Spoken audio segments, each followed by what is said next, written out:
नमस्कार मंडळी, शानदार मराठी रेसिपीमध्ये आपलं मनापासून स्वागत आहे। तर आज मी तुम्हाला कर्नाटकचा फेमस मऊ लुसलुशीत आणि तितकाच स्पॉन्जी नाश्ता झटपट बनवून दाखवणार आहे, ते सुद्धा तेल न वापरता। या नाश्त्यामध्ये तेल एक थेंब सुद्धा वापरायचं नाही। आता हा नाश्ता बनवायला जास्त वेळ लागत नाही। सकाळी उठता क्षणी कोणतीही पूर्वतयारी न करता झटपट हा नाश्ता होतो। तर सर्वात प्रथम आपल्याला एक मोठंसं भांडं घ्यायचं आहे आणि त्यामध्ये आपल्याला अर्धी वाटी पोहे घ्यायचे आहेत। पोहे तुम्ही कोणतेही घेऊ शकता, जाड किंवा पातळ, आणि कोणतीही वाटी किंवा ग्लासाने माप घेऊ शकता। मापाचं काहीच बंधन नाही। आणि जितक्या प्रमाणामध्ये मी पोहे घेतलेले आहेत तितक्या प्रमाणामध्ये 2 ते 3 जणांसाठी हा नाश्ता पुरेसा होतो।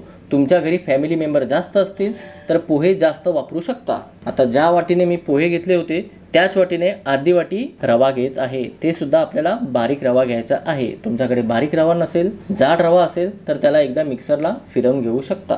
आणि पोहे आणि रवा जितकं घेतलं होतं तितकंच मी दही सुद्धा घेत आहे, म्हणजे जवळपास अर्धी वाटी दही आहे। वजनी प्रमाणामध्ये बघायला गेलं तर 50 ग्राम इतकं दही आहे। तुम्ही दही जास्त आंबट वापरत असाल तर जवळपास 3 ते 4 चमचे दही वापरू शकता। आणि शेवटी सेम क्वांटिटीमध्ये अर्धी वाटी पाणी सुद्धा घ्यायचं आहे। आणि आता ह्या सर्व जिन्नसांना चांगल्या प्रकारे एकजीव करून घ्यायचं आहे।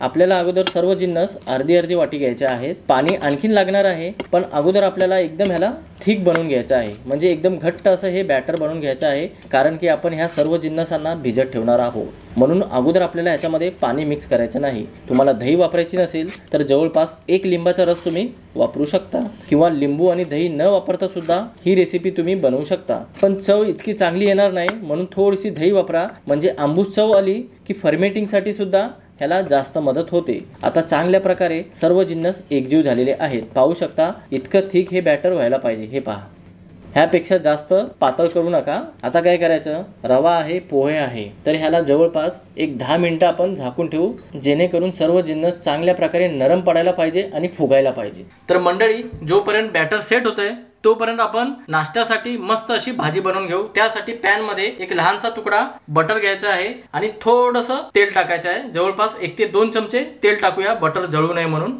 बटर आणि तेल चांगल्या प्रकारे गरम झालं की यामध्ये मी 4 ते 5 लसणाच्या पाकळ्या असं बारीक कापून घेतलेलं आहे। तुम्ही वाटलंच तर लसणाची पेस्ट वापरलं तरी चालेल। 1 ते 2 हिरव्या मिरच्या बारीक कापलेल्या आणि 1 कांदा बारीक कापलेला, आणि सोबतच थोडीशी ढोबळी मिरची बारीक कापलेली। आता ह्या सर्व जिन्नसांना ह्यांचा कच्चेपणा जाईपर्यंत ह्यांना परतून घ्यायचं आहे, जवळपास 1 मिनिटापर्यंत। जवळपास मी 1 मिनिटापर्यंत या जिन्नसांना परतून घेतलेला आहे आणि कांद्याचा फक्त कच्चेपणा गेलेला आहे आणि हलकासा नरम सुद्धा पडलेला आहे कांदा। आता ह्या वेळेस आपल्याला इथे 2 लहान आकाराचे टमाटर वापरायचे आहेत बारीक कापलेले, आणि टमाटरला आणि या बाकीच्या सर्व जिन्नसांना चांगल्या प्रकारे मॅश करून घ्यायचं आहे आणि परतवून सुद्धा घ्यायचं आहे। आता ही मी कर्नाटक आणि बँगलोरची म्हणजेच की साऊथची फेमस भाजी बनवत आहे, मैसूर भाजी। सहसा बघायला गेलं तर टमाटर बरोबर बीट सुद्धा वापरतात, ते सुद्धा उकडलेलं बीट वापरतात। जवळपास एक लहानसा तुकडा वापरतात। माझ्याकडे बीट अवेलेबल नव्हतं, तुमच्याकडे बीट अवेलेबल असेल तर तुम्ही बीट वापरू शकता। त्याला किसून वापरायचं आहे, रंग चांगला पण येतो आणि चव सुद्धा चांगली लागते। टमाटरला मॅश केल्यानंतर मी ह्याला चांगल्या प्रकारे परतवून घेतलेला आहे, जेणेकरून टमाटरचा कच्चेपणा पूर्ण निघून गेलेला आहे। आता इथे काही आपल्याला मसाले वापरायचे आहेत। सर्वप्रथम मी इथे काश्मीरी लाल तिखट वापरत आहे 1 चमचा, रंग चांगला येण्यासाठी, कारण की मी बीट वापरत नाही। अर्धा ते 1 चमचा धने पावडर, 1 चमचा गरम मसाला, अर्धा ते 1 चमचा पावभाजी मसाला, चवीनुसार मीठ टाकायचं आहे आणि जवळपास 1-2 चमचे पाणी टाकायचं आहे, मसाले जळू नये म्हणून। आता पुन्हा आपल्याला काही सेकंद मसाल्यांना चांगल्या प्रकारे परतून घ्यायचा आहे, जेणेकरून सर्व जिन्नसांचा कच्चेपणा निघून जायला पाहिजे। जवळपास मसाले मी 30 ते 40 सेकंद परतून घेतलेले आहेत आणि मसाले सुद्धा चांगल्या प्रकारे फ्राय झाल्यावर मस्त असा सुगंध दरवळायला लागतो। आता याच्यामध्ये आपल्याला 2 उकडलेले बटाटे मॅश करून घ्यायचे आहेत आणि ह्याला सुद्धा मॅशरने एकजीव करत जायचं आहे आणि परतवून सुद्धा घ्यायचं आहे। आता इथे आपल्याला जवळपास पुन्हा 3 ते 4 चमचे पाणी वापरायचं आहे आणि चांगल्या प्रकारे पाण्यामध्ये बटाटे मॅश करून घ्यायचे आहेत। ह्याच्यामध्ये वाटलं तर तुम्ही कांद्याची पात सुद्धा वापरू शकता। वेगवेगळ्या प्रकारे ही मैसूरची भाजी बनली जाते, पण चवीला तितकीच भन्नाट सुद्धा लागते, जितकी ही दिसायला सुंदर दिसते। तर मंडळी, बटाट्याला मॅश करत करत जवळपास मी ह्याच्यामध्ये 1 वाटी पाणी टाकलेलं आहे आणि जवळपास ही पावभाजी सारखीच टेस्टी होते, पण थोडीशी चव वेगळी लागते। तुमच्या आवडीनुसारच तुम्ही ह्याच्यामध्ये पाणी वापरू शकता, ह्याला पातळ किंवा घट्ट बनवू शकता। असं बटाटे चांगल्या प्रकारे एकजीव झाले की ह्याच्यावर आपण झाकण ठेवू आणि जवळपास 3 ते 4 मिनिटं गॅसला मंद करून शिजवून घेऊ। तर जवळपास 2 ते 3 मिनिटं झालेली आहेत। अरे वाह, काय सुगंध दरवळत आहे आणि मस्त असं तेल सुटलेलं आहे भाजीला। आता इथे तुम्हाला वाटलंच तर वरतून अर्धा लिंबू तुम्ही पिळू शकता, तुम्हाला आवडत असेल तर। आता वरतून थोडीशी बारीक कापलेली हिरवी कोथिंबीर टाकूया आणि चांगल्या प्रकारे एकजीव करूया। जबरदस्त अशी अप्रतिम चवीची म्हैसूर भाजी तयार झालेली आहे। बेस्ट कॉम्बिनेशन आहे या नाश्त्याबरोबर ही म्हैसूर भाजी। चला तर मंडळी, भाजी तयार झाली की फटाफट आपण पुढची तयारी सुद्धा करून घेऊ। म्हैसूर भाजी तयार झाली की फटाफट मी तुम्हाला नारळाची चटणी बनवून दाखवतो। त्यासाठी पाव वाटी इथे मी ओलं नारळ घेतलेला आहे। नारळाची साल नाही काढलं तरी चालेल, मी साल काढून घेतलेली आहे। सोबतच चटणीच्या बाइंडिंगसाठी 1 ते 2 चमचे डाळवं म्हणजेच की फुटाणे, इथे तिखटपणासाठी 2 ते 3 हिरव्या मिरच्या, 3 लसणाच्या पाकळ्या व थोडीशी कोथिंबीर घेतलेली आहे। आता याच्यामध्ये चवीनुसार मीठ टाकायचं आहे आणि तुम्हाला चटणी कशी खायला आवडते, पातळ किंवा घट्ट, त्या हिशोबाने ह्याच्यामध्ये पाणी मिक्स करा आणि चटणीला एकदम बारीक वाटून घ्या।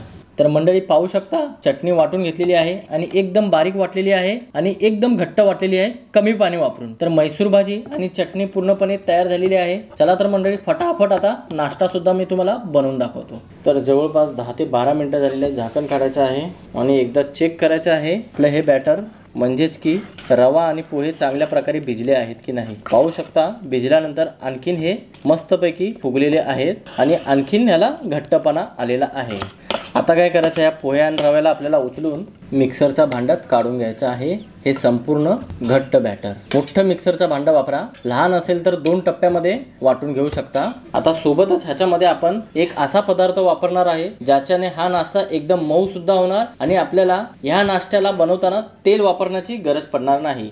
जितक्या प्रमाणामध्ये मी पोहे आणि रवा घेतलं होतं त्याच वाटीने अर्धी वाटी इथे मी ओलं नारळ घेत आहे। ते सुद्धा ओल्या नारळाची साल काढून घ्यायचं आहे। तुम्हाला सुकं खोबरं वापरायचं नाही किंवा डेसिकेट कोकोनट वापरायचं नाही, फक्त तुम्हाला इथे अर्धी वाटी ओलं नारळ वापरायचं आहे। आता अगोदर आपल्याला ह्या सर्व जिन्नसांना वाटून घेताना पाणी नाही वापरायचं आहे। अगोदर 1 ते 2 वेळा फिरवून चांगल्या प्रकारे बारीक करायचं आहे, मगच ह्याच्यामध्ये थोडं थोडं पाणी वापरून मीडियम थिक मध्ये हे बॅटर तयार करून घ्यायचं आहे।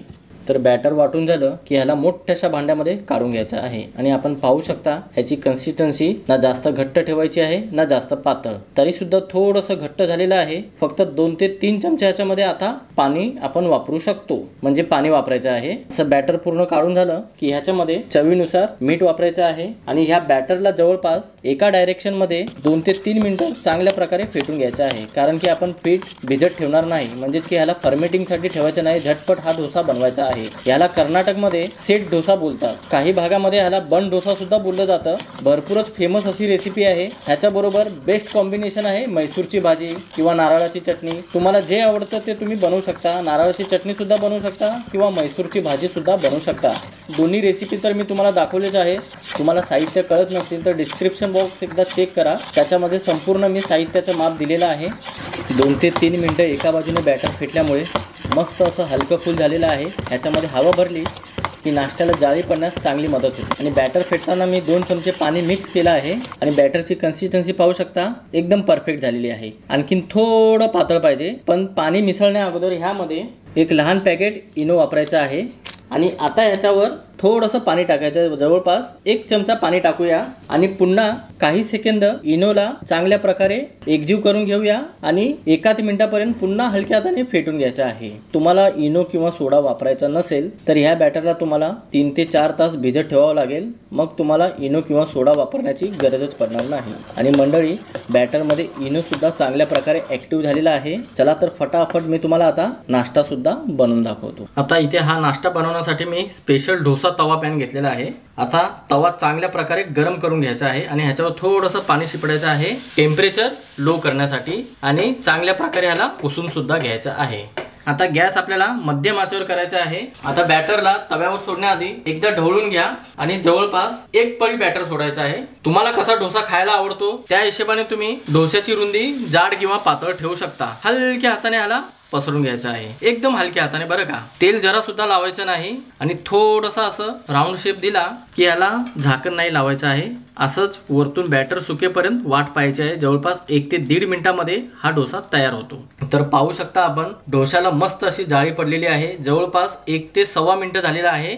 इतक्या कमी वेळेत हा डोसा तयार होतो। एकदा बॅटर तयार झालं की काहीच टेन्शन नाही, 1 ते 1.5 मिनिटामध्ये हा डोसा मस्तपैकी तयार होतो। आणि वाटलंच तर ह्या बॅटरमध्ये तुम्ही 1 चमचा साखर सुद्धा वापरू शकता। साखर का वापरायची आहे? डोस्याला खालतून लाल कलर येणार आणि दिसायलाही एकदम मस्त दिसणार। मी नाही वापरली, तुम्ही वाटलंच तर वापरू शकता। आता मी तुम्हाला याला उलटून दाखवतो, पाहू शकता साखर न वापरल्याने सुद्धा मस्त असा लाल रंग आलेला आहे।